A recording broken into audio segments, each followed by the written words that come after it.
স্বৰচিত গীত। সময়ে সময়ে বতৰ সলনি হৈ থাকে, সেই সময়তেই মই একোটি গীত লিখোঁ।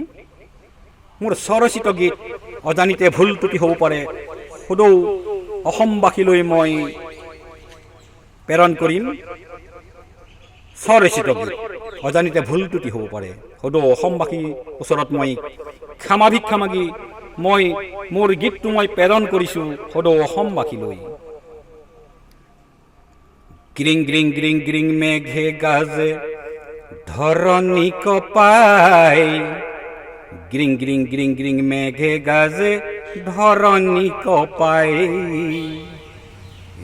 হুৰ হুৰ হুৰ হুৰ বতাহ জাকে ডালে কপাই, হুৰ হুৰ হুৰ হুৰ বতাহ জাকে ডালে কপাই, ভেকুলিয়ে তোৰ তোৰাই ন পানীত সাঁতুৰি চাই, কাৰৈ মাগুৰ লানি পাতি বাট হেৰুৱাই, কাৰৈ মাগুৰ লানি পাতি বান ভাঙি যায়, ডাৱৰবোৰে খুন্দা মাৰি বিজুলীক জগাই, থিতাতেই বিজুলী কলৈ পলাই, থিতাতেই বিজুলী কলৈ পলাই, মেঘে গাজে গিৰিং গিৰিং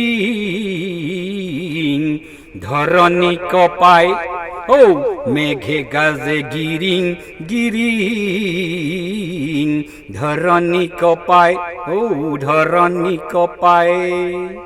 নমস্কাৰ, সদৌ অসমবাসীলৈ মই স্বৰচিত গীত প্ৰেৰণ কৰিছোঁ। অজানিতে ভুল ত্ৰুটি হ'ব পাৰে, সকলোলৈকে মই ক্ষমা ভিক্ষা মাগিছোঁ। সদৌ অসমবাসীলৈ নমস্কাৰ।